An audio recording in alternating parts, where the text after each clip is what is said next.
Excellent. We are continuing to celebrate the impact that we had really on the global church that we had the opportunity to have on the global church a couple weeks ago as we had pastors here from all over the world. Really, really remarkable. If I haven't had the chance to meet you, my name's Chris. I'm lead pastor here at Hoboken Grace. And today, as we come together, we are actually bringing to a close a conversation that we've been in for the past couple weeks called For Our City. And we've been looking at, if you go back to week one, we've been looking at this role that Jesus calls us into as we step into a relationship with him. That he says, listen, you are going to be my ambassador. And he steps into our life. It doesn't matter who you are, what you've done, where you're from. Jesus steps into our life. He gives his life for us to be forgiven, adopted, but then also for us to be part of this mission with him.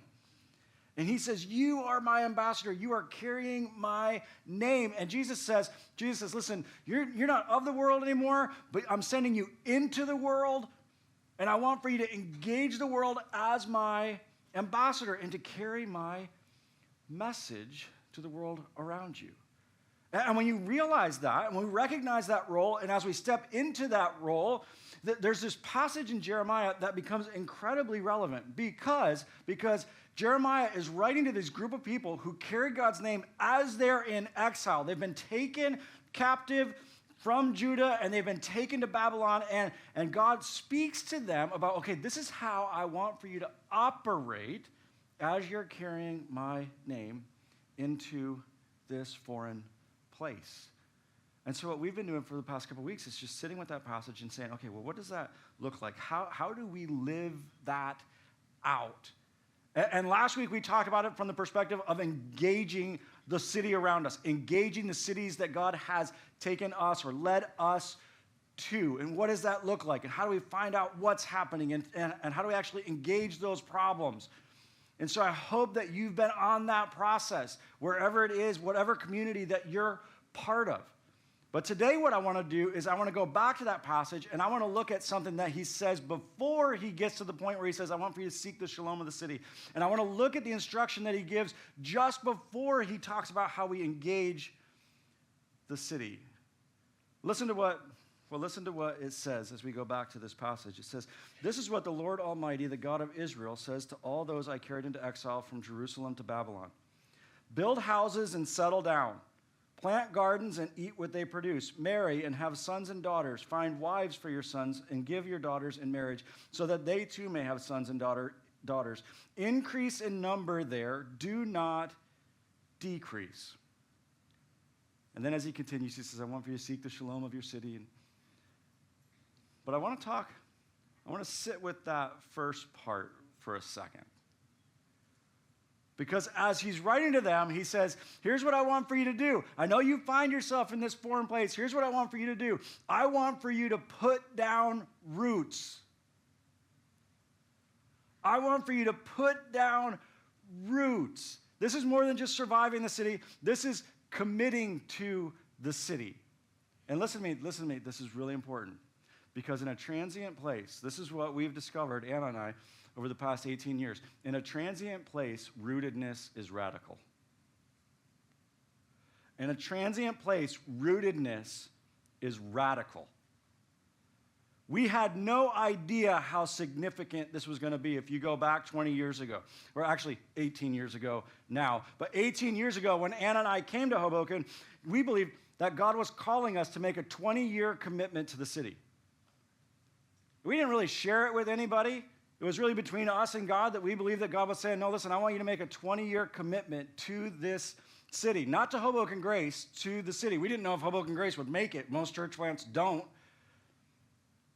But we said, okay, no, we'll make that commitment.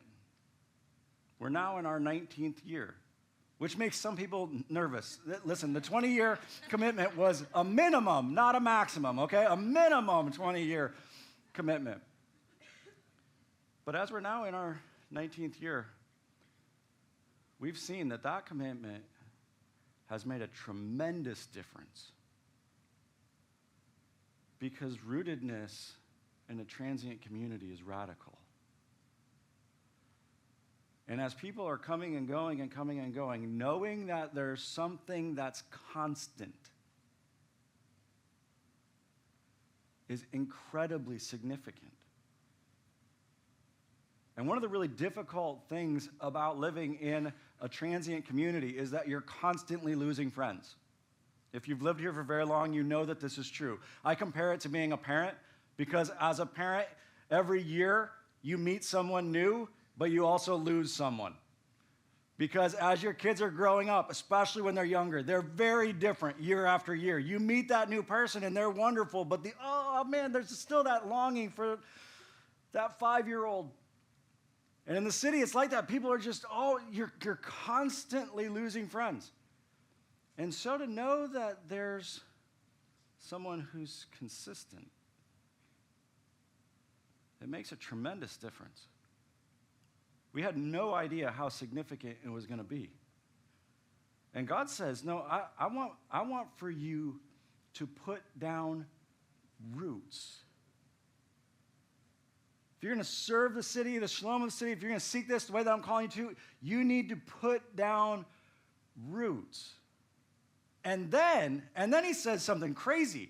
He says, and not only do I want you to put down roots, I want for you to have kids there.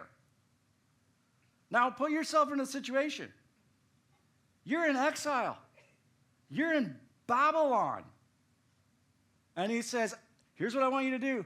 Put down roots and raise your family there. Turn to your neighbor and say, no way. No way. That's what you would be thinking. You'd be thinking, no way. And I hear people say this all the time about culture. There's no way I'd bring a kid into this world. They're in Babylon. And God says, no, even there, I want you to be fruitful and multiply. Why? And through this whole passage, he's communicating this underlying truth. Why do you think I'm not working where you are? Why do you think I'm not there? I am there, and I am working, so don't live in fear. Don't just huddle together and wait to get out. He says, no, I want for you to put down roots, and I want for you to actually raise your family there. I want you to invest. I want you to build. I want you to stay. And I don't just hear people say this as it pertains to our culture. I hear people say this all the time as it pertains to the city. And they'll say, well, I would never raise a kid there. I would never raise a kid in the city. I would never have children in the city. I'd never have a family there. And I have conversations, some of you are here and you're single, and I have conversations with single people in our city all the time. They're like, I'm just here, until I get married.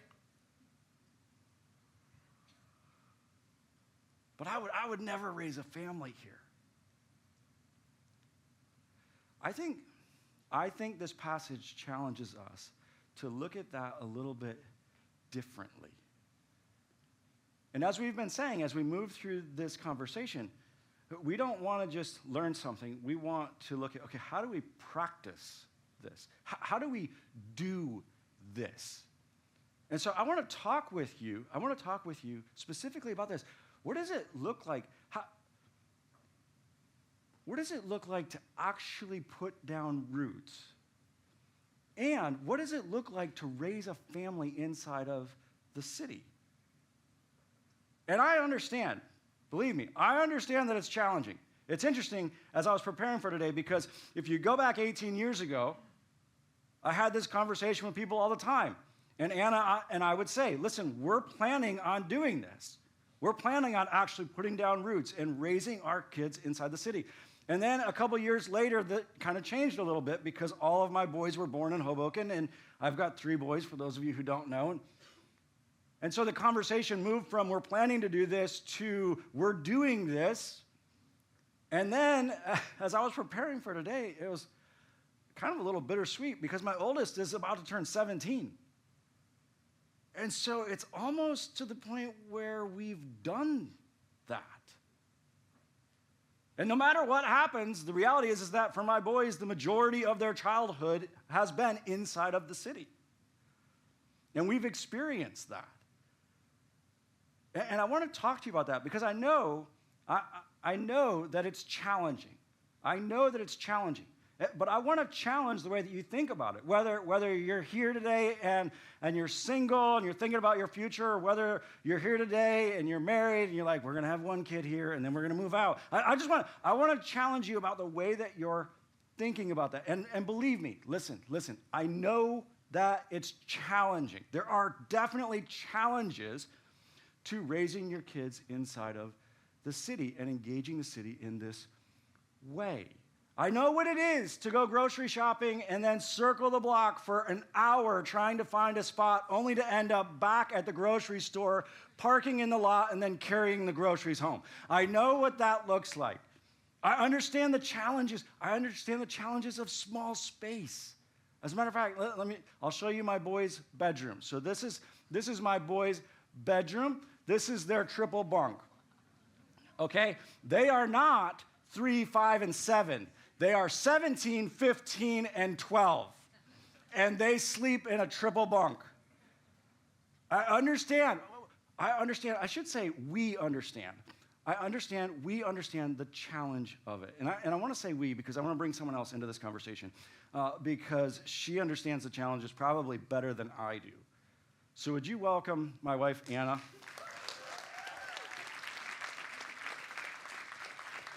Hi, guys.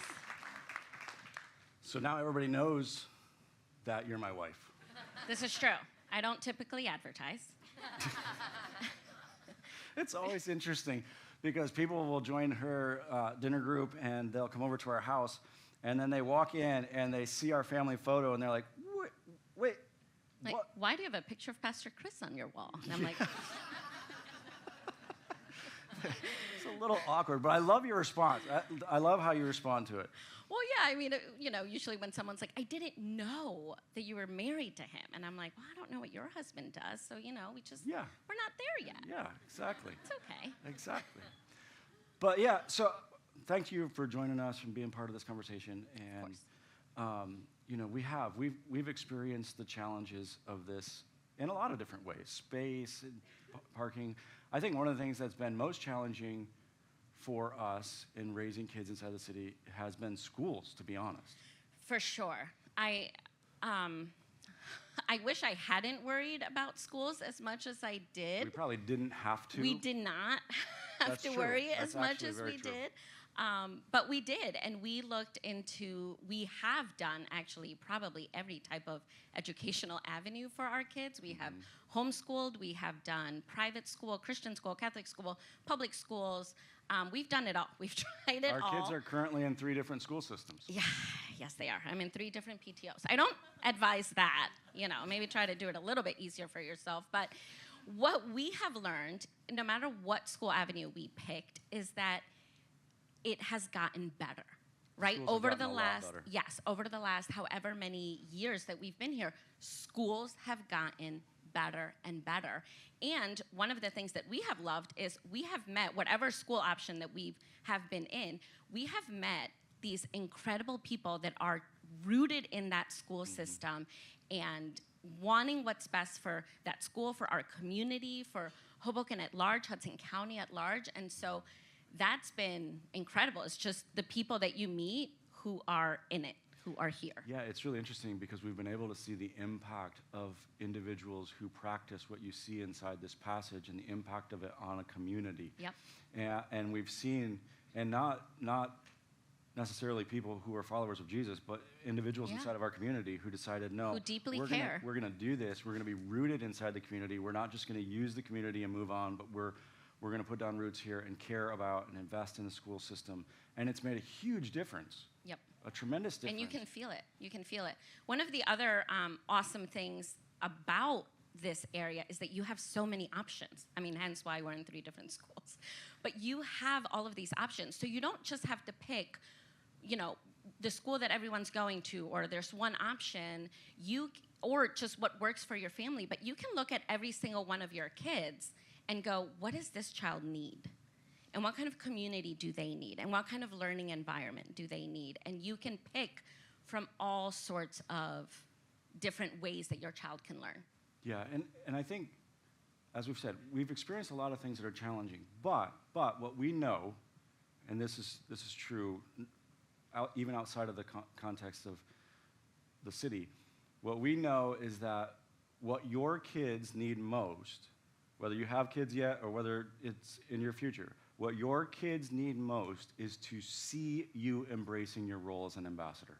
Absolutely. You can be in the fanciest neighborhood, you can have the biggest house and biggest yard and any kind of school that you dream up. It does not matter if you are not embracing your role as an ambassador. For your kids to see that, I mean, to me, this is probably the most important thing. So even if you want to like zone out later in our conversation, don't right now. Because even if you don't have kids yet, embrace this role as an ambassador right now, because it just gets crazier. And once you're a parent, your kids need to see it. I think that this is the difference between your kid growing up with a religion and a tradition and your kid growing up to know Jesus. Like, this is the difference, is how they see you embrace this role as an ambassador in your city. Do you remember when this was the hardest? Yeah.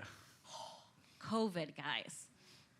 Okay, if there was ever a time that was so hard to embrace this role as an ambassador, it was when all the parks were closed, all the restaurants were closed, your friends were gone, everyone was moving.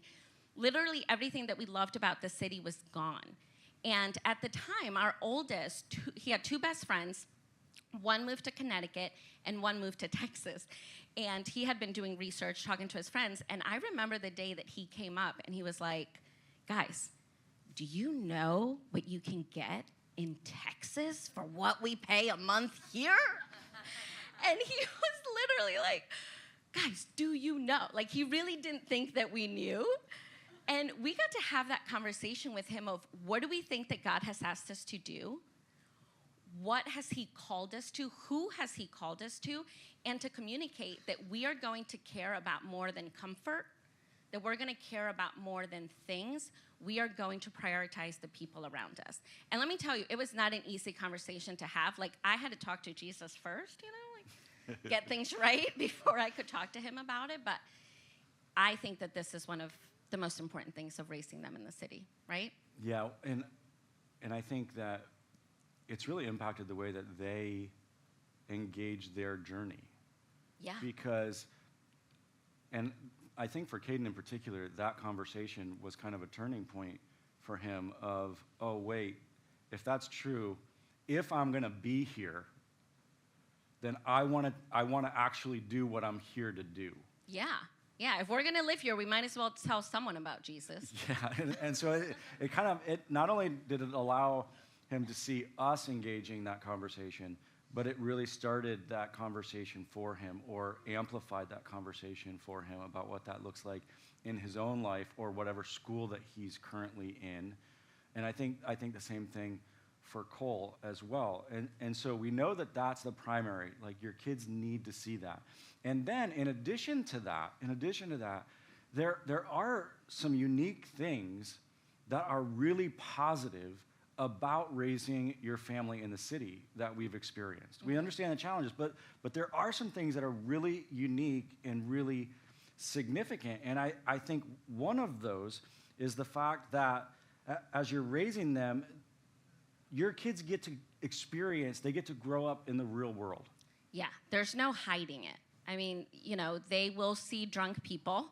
They will see what the homeless situation is like. Oh, they my will. Goodness. Great story. Just interrupt real quickly. Nope, you're fine. Go ahead. I didn't tell this in any of the other services, but I just thought of it. I remember one night we finished with our Christmas exchange, and Caden was helping out as one of the elves. Do you remember this? So we finished the Christmas exchange. Keep going. So we walk out. You actually took them, because I think I was still serving, and you took them to a restaurant. It was him and another one of his friends, and they're dressed as elves. The same night was SantaCon. Oh, yeah. Do you remember that? And so you went into this restaurant, and there are these individuals who are wasted, right? And Caden begins to talk to them about why they're dressed as Santa. and they're talking to him about why he's dressed as an elf, and he's like, well, I'm serving our community. And they got really sad. He was like, I was just giving presents away. What were you guys doing? But that's a perfect picture of this. Like, there is that aspect of they grew up in the real world and they see that. They see homelessness. They see, a lot of this around. And you get to name it. I mean, we are very intentional about this. We will be like, that is what drugs do in your life. Yeah. I we may think be a little aggressive with that. We are. I feel like someone could trip in front of me and I'm like, drugs, kids, drugs. That's the end of that path.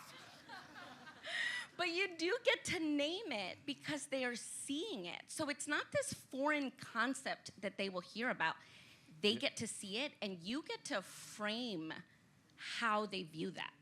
And whether they care about it. Yeah. Whether they do something about it. Mm-hmm. I think another. How do we engage it? How do we help with that? All of that. I think another part of that is they get to see tremendous diversity. Like inside the city, they get to grow up seeing and experiencing tremendous diversity. I love that. I love that. This is one of my favorite things about the city is our kids are in community, in classes, in church, in sports with people from all different backgrounds. They know people from different cultures, and our kids have the most diverse palates. Yes. Because in this area, you can eat anything.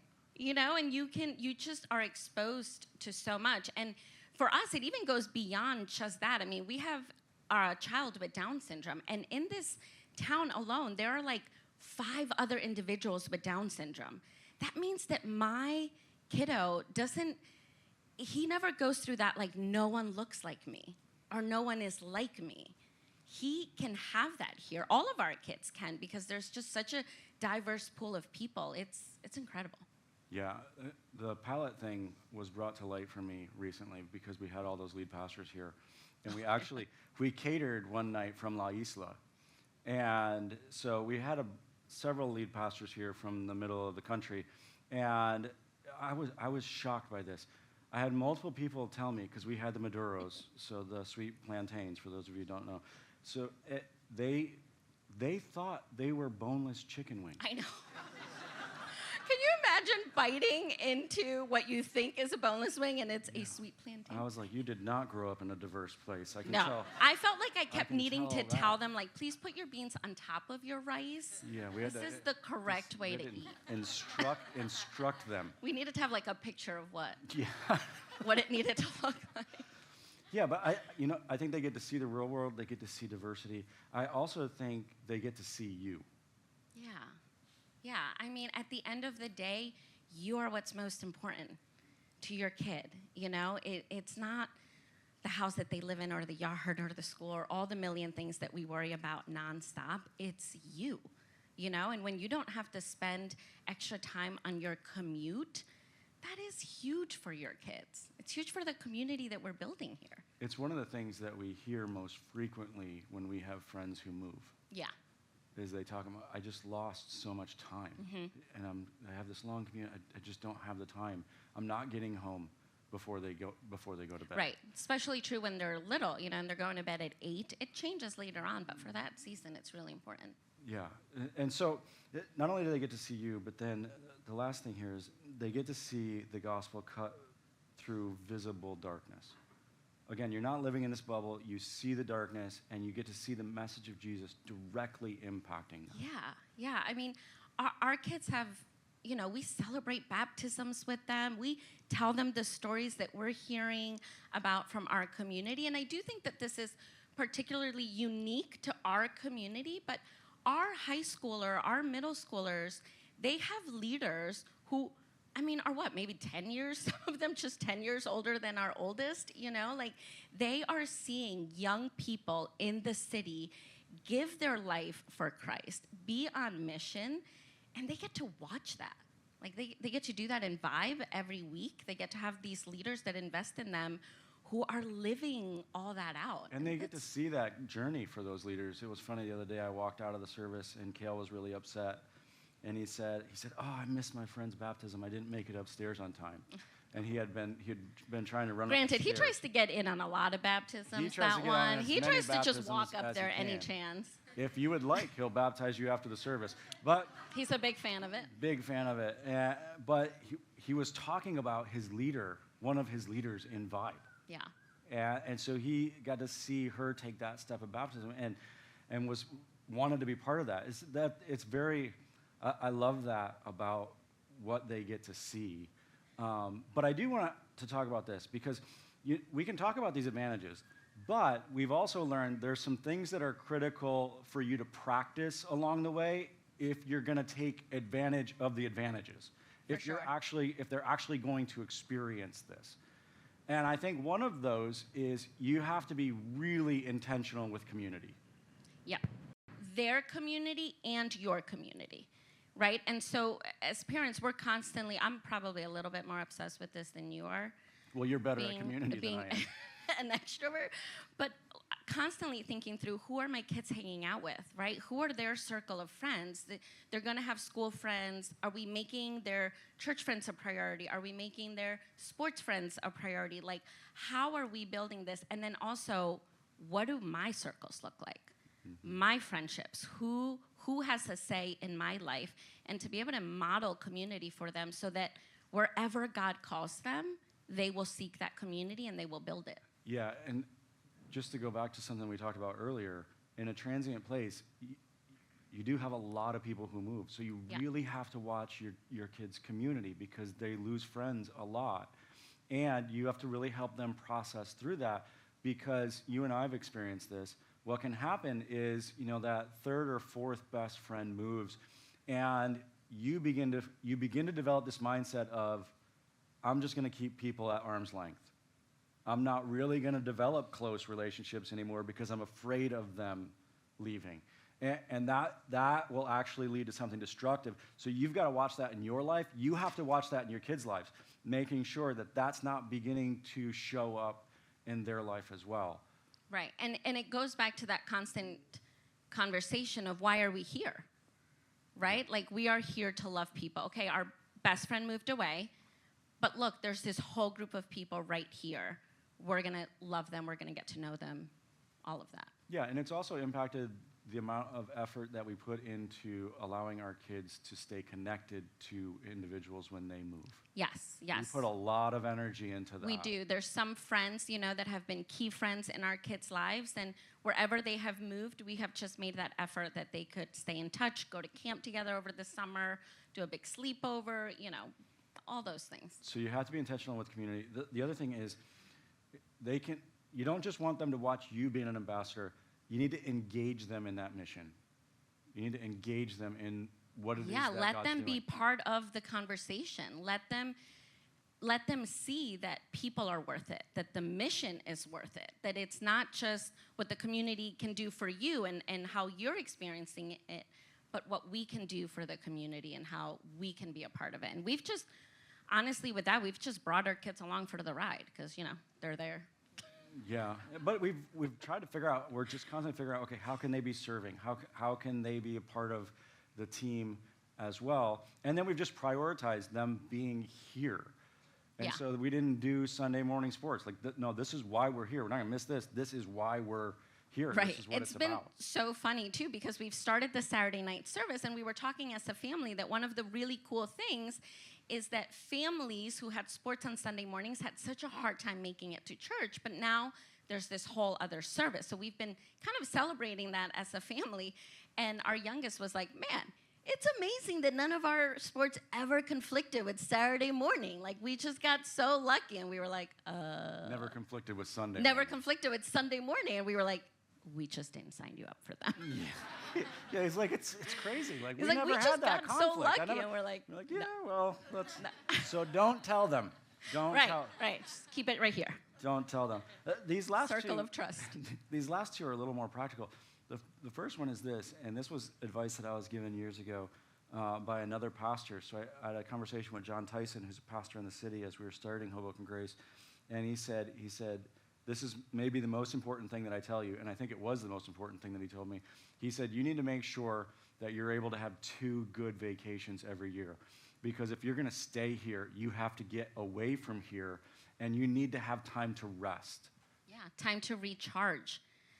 We have often looked at our year and said, okay, where in our year do we need that reset?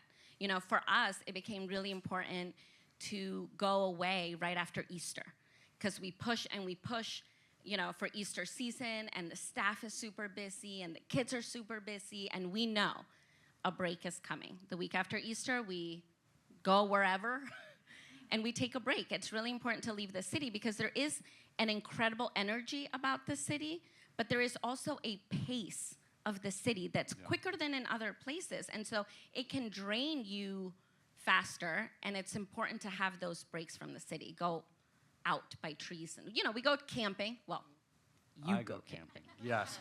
But You take the kids you to know, the grass and the trees. it's interesting, you know the phrase keeping up with the Joneses. Our greatest temptation as it pertains to keeping up with the Joneses in the city has not been necessarily what we buy. It's how busy our kids are. Yeah. Because there are so many things you can get your kids into. And there are people in the city who get their kids into everything. I mean, everything. And there's this temptation that, oh my goodness, my kid needs to have a private soccer instructor by the time they're 3, or they're not. And there's this temptation for them to be in all these different things and to be, and that And it's is a really very real destructive. temptation. It is what parents talk about. You feel the tension. You feel like you're holding your kid back if you don't, you know, put them in everything. And it is really hard to know what to say yes to and what to say no to. But if it's such an important conversation. If you don't watch that, you won't It takes make over. You won't make it. It will become a mission of itself that is not worth your life or your kid's life. And then the last one, again, super practical. You need to, if you're going to be rooted, you need to invest in what will allow you to stay. And we've seen this over the past 18 years. We've seen couples do this, couples not do this, and we can basically know, and a lot of it has to do with spaces, the living spaces. We can basically know whether or not they're going to stay or not. Right, right.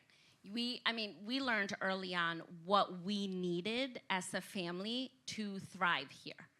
And for us, it was outdoor space, right? So I think we lived in an apartment maybe for a year and a half with outdoor space because we like almost died. We were like shriveling up.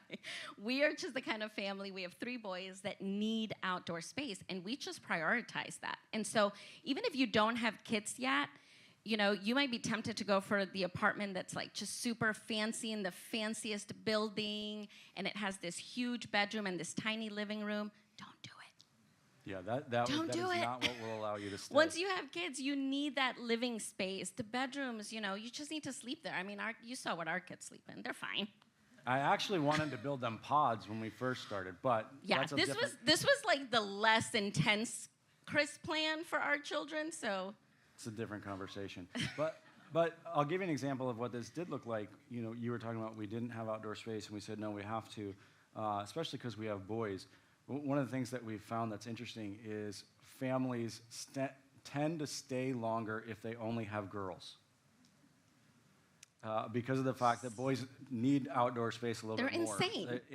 They're insane. And they smell worse. So They do. small spaces are harder. But one of the things that we did, because we wanted to stay, is we actually left the nice building and we rented this rundown basement apartment. People were like, "Are you serious? I mean, I You're almost moving in cried. there?" I might have cried. But it had little bit. a small backyard so the boys could get out. And we put, I think, $6,000 into that apartment that we were renting at the beginning of it because it needed that in order for us to survive there.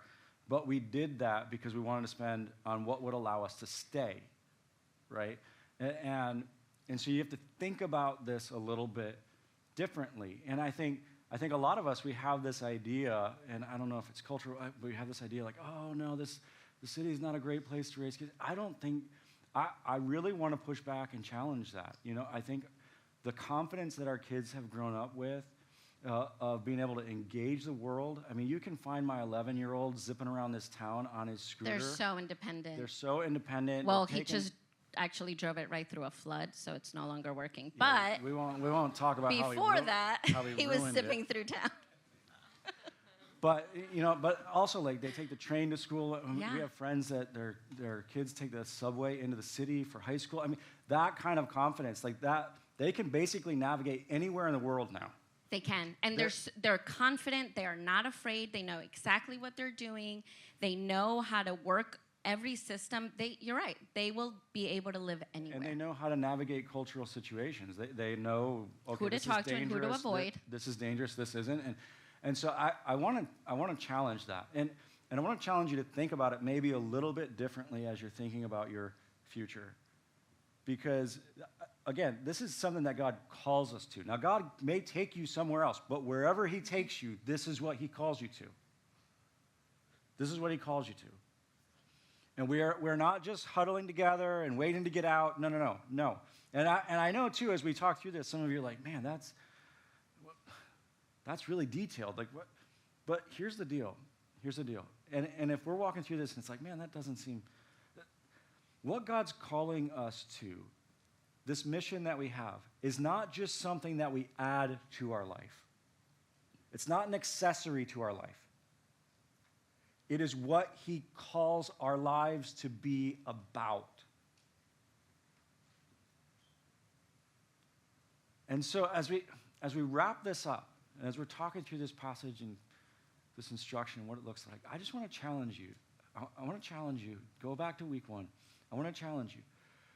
Are you embracing your role as an ambassador? And if so, where is he going to call you to be rooted? And if you're going to make the decision about your future, make the decision based on your role. Not based on the size of house that you want, not based on the school. Make the decision based on the role that God has called you into. And allow your spouse, your family, allow them to see that no. We make decisions based on this.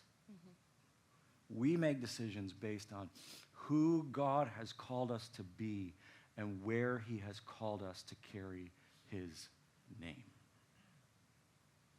Will you pray with me? Father, as we bring this to a close, we just want to make that commitment again. And as you have your heads bowed where you are, I just want to invite you into that.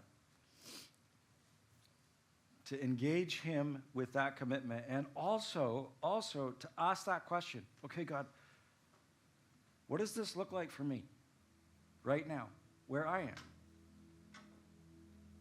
What does it look like for me to be rooted? I'm just going to start us off in prayer and give you a chance to have that conversation with him today. Father, we come before you.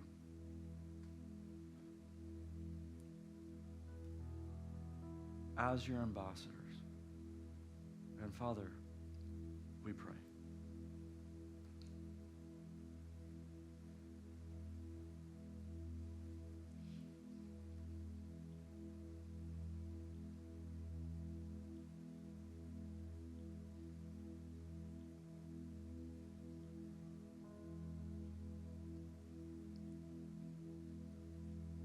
Father, I pray that